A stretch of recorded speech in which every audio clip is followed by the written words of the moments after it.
ठाण्यातील प्रभाग क्रमांक 18 क च्या मनसेच्या उमेदवार प्राची अनुप घाडगे यांचा उमेदवारी अर्ज निवडणूक अधिकाऱ्यांनी ठरवला अवैध. ठाणे महानगरपालिका अतिरिक्त आयुक्त प्रशांत रेड्डी यांच्या भेटीला मनसे नेते अविनाश जाधव जाब विचारण्यासाठी ठाणे महापालिकामध्ये दाखल. नेमकं काय घडलं आढावा घेऊयात.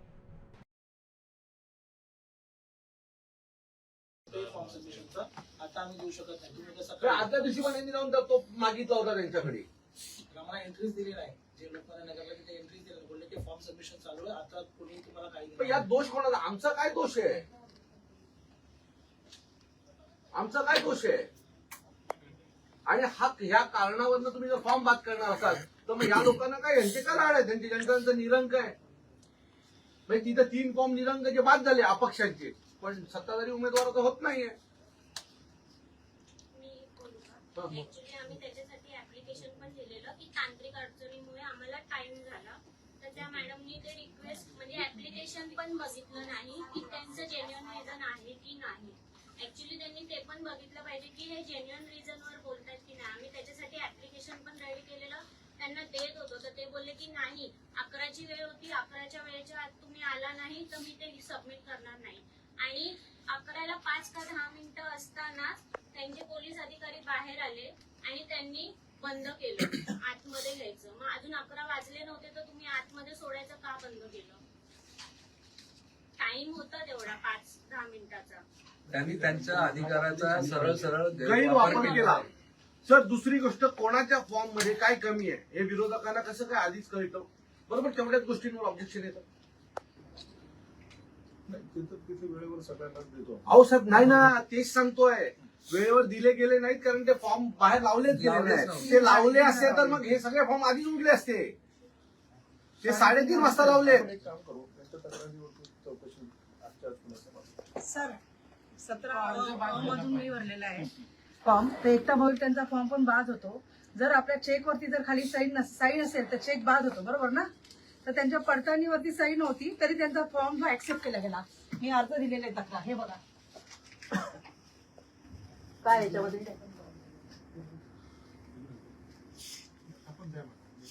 तक्रार मी अर्ज दिलेला आहे तर त्या तरी पण त्यांनी ग्राह्य धरलं. याच्यामध्ये काय चेक वरती साईन नाही केलं तर आपण चेक बाउन्स करतो, बरोबर ना? हे का बाउन्स होती? मी लेखी अर्ज पण दिलेला आहे. साहेब, मला ना या फॉर्मच्या बाबतीत त्या मुलीवर तुम्ही अन्याय करताय. निवडणूक तिकडे त्या मॅडमकडे. काल आम्ही पण एक तुम्हाला अर्ज व्हॉट्सअप. दिलाय. काल 6 वाजता पुन्हा एक अर्ज दिलाय तुम्हाला. त्या अर्जाची कॉपी दाखव. काल तुम्हाला व्हॉट्सअपला पण आहे. तुमच्या व्हॉट्सअपला मी पण पाठवलं. ते बघा ते खाली रिसिव्ह ऑफिसला असेल. हा झेरॉक्स कोणाचे सर, आता काय होणार पुढचं सांगतो. संजय मोरेंच्या विरोधात आता एक जण आहे, बरोबर आहे. ते त्यांनी मूळ फॉर्म विडवले. आता त्याला पण विकत घेणार आणि बिनविरोध नाचणार. बिनविरोध केली अशा लोकांची अशा तरुणांची हे करायची, वाट लावायची. आता तो एक जो कोण उरलाय त्याला पैसे देऊन त्याला पण मागे घ्यायला लावणार आणि आम्ही बिनविरोध आलो. बिनविरोध अशा खोटी कामं करून बिनविरोध येणार, त्या अधिकाऱ्यांना सोबत घेणार. आता तिला चांगली पोस्टिंग मिळेल. आम्ही जो ऑफिशियल आहे आपण जी तक्रार द्याल 100% त्यावरती इन्क्वायरी करू आणि आम्हाला जे अधिकार आहेत त्या अधिकारांमध्ये कारवाई करू. हे फॉर्म वाचला पाहिजे असं मला वाटतंय. ज्या मुलीवर अन्याय होते तो फॉर्म वाचला पाहिजे सर. त्यासाठी त्यांना कायदेशीर प्रक्रिया आहे. आता हा जो निरंगाचा विषय आहे, बरोबर आहे, त्याच्या बाबतीत आपण तो सीसीटीव्ही फुटेज चेक करणार आहोत का की असंच काय करणार आहोत? 11च्या आत जर तो फॉर्म आला असेल तर तो ग्राह्य होणार ना. बाकीच्यांना जर तो नियम असेल तर त्या नगरसेविका वाघबाईंनी पण 11च्या आधी दिलाय असं लोकांचं तिथलं मत नाही. कारण ती नाही दिसली होती 11च्या आत तिथे. कारण तिथे जी लोक उपस्थित होती ती म्हणतात की 11च्या आत त्या तिथे नव्हत्या. तर त्यांचं ग्राह्य जर झालं असेल या कारणामुळे तर हा अन्याय ना साहेब. ही इन्स्टंट व्हायला पाहिजे. एका प्रक्रिया संपल्यावर उपयोग नाहीये. प्रक्रियेच्या आतमध्ये व्हायला पाहिजे. हा विषय विदिन टाइम पिरियड व्हायला पाहिजे. ऍफिडेव्हिट ती बाई बोलते मी घेतला 11च्या आधी आणि बाहेर 3:30ला ज्यावेळेला फॉर्म लावला त्यावेळेला विसरले बोलते. मग बाकीच्यांचे का नाही विसरले, ज्यांचे अर्ज बाद झाले? ही गंभीर चूक आहे की त्यांनी अर्जच लावले नाहीत. अर्जतला बाहेर लावले नाही, गंभीर बाब आहे. निवडणूक आयोग सांगतो की स्क्रुटनीच्या आधी फॉर्म बाहेर लागले पाहिजेत. तो फॉर्म तपासून लोक ऑब्जेक्शन घेणार ना. तरी फॉर्मच नाही लावले. त्याची चौकशी करते आम्हाला फक्त लिखित कारण कालपासून लोकांनी 100 तक्रारी लिखित दिलेल्या आहेत. तिथे उपस्थित असलेल्या विविध 100 लोकांनी विविध 100 तक्रारी दिलेत. आम्ही पुन्हा आता मी तुम्हाला लगेच एक तक्रार देतो. याचा निर्णय संध्याकाळपर्यंत येईल. कोणते तक्रारी आली असतील सगळ्यांचीच नाही नाही, आता आम्ही एक पक्षातर्फे अधिकृत तक्रार देतो. तुम्ही संध्याकाळपर्यंत निर्णय सीसीटीव्ही फुटेज चेक करून द्याल की ती वाघ मॅडम वेळेच्या आत आली होती का, ही मुलगी 11च्या आत त्या प्रिमायसेस मध्ये होती का. जर ती 11च्या आत प्रिमायसेस मध्ये होती तुमच्या निवडणुकीच्या प्रिमायसेस मध्ये, तर तिला ग्राह्य धरलं पाहिजे. आता ग्राह्य धरण्याची प्रक्रिया ही वेगळी. ती आता आमच्या लेवलला तर नाही होणार ती. हा. तर तुम्हाला कायदेशीर प्रक्रिया करायची. कोर्ट बंद आहे. कोर्ट 4 तारखेपर्यंत बंद आहे. बंद आहे. नाही इलेक्शनसाठी बंद नाही. नाही, इलेक्शनसाठी नाही. आज काही सुट्टी आहे ना. सुट्टी आहे.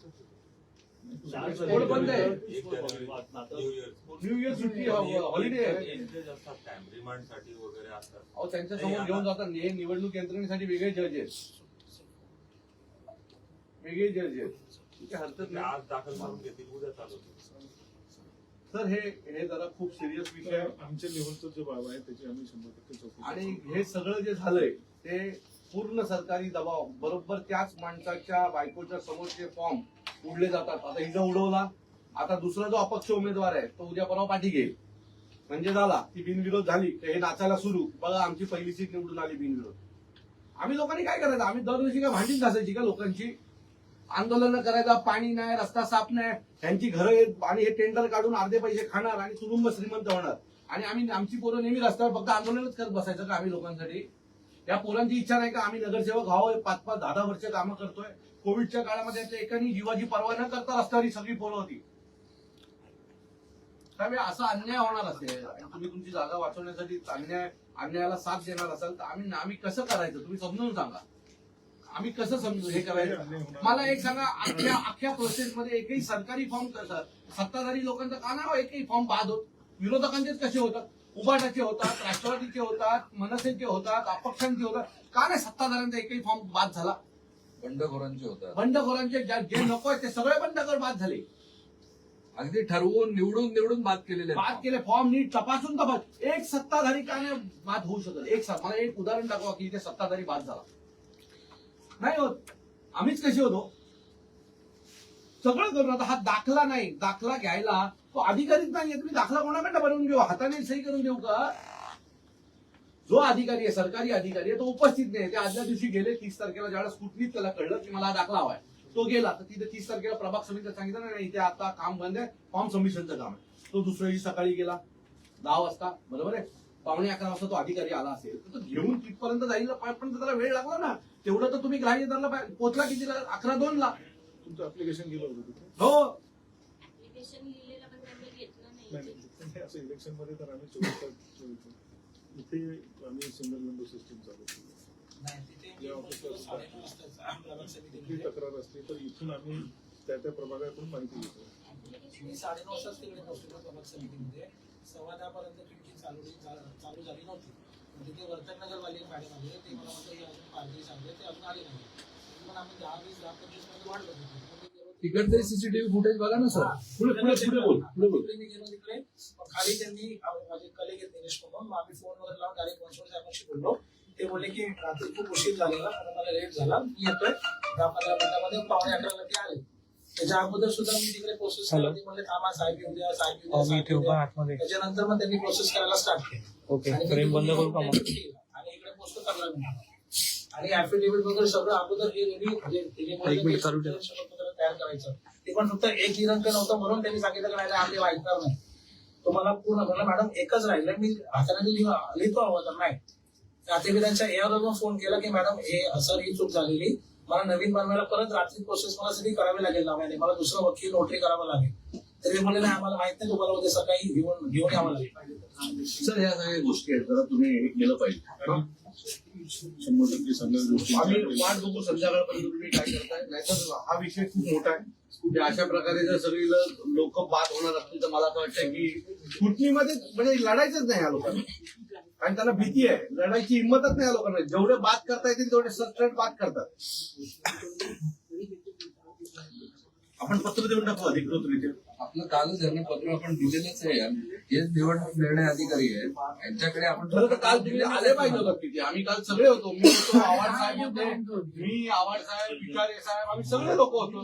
निवडणूक निर्णय अधिकारी नाही, निवडणूक अधिकारी म्हणून पालिकेने तुमच्याकडे जबाबदारी दिलेली आहे ना. तुम्ही ते बोलू. तुमचा हस्तक्षेप असायलाच पाहिजे ना, कारण निवडणूक प्रमुख तर आयुक्तच आहेत ना. मी आयुक्त जे आयुक्त महोदय आहे, परंतु निवडणूक निर्णय अधिकारी जे आहेत त्यांच्या अधिकारामध्ये जबाबदारीमध्ये आम्ही हस्तक्षेप करत नाही. आमच्या लेवलच्या ज्या ज्या तक्रारी आहेत त्याचं निराकरण आम्ही 100% करू. वाद झाला असेल परंतु त्याला न्यायालयीन प्रक्रिया आहे.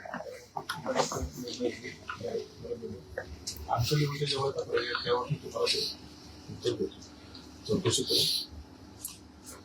अपेक्षित आहे काहीतरी. आणि आमच्याकडून देखील फारशी मोठी होणार नाही. निवडणूक प्रक्रिया ही अगदी इम्पार्शियली पार पडणार. चला बघूया.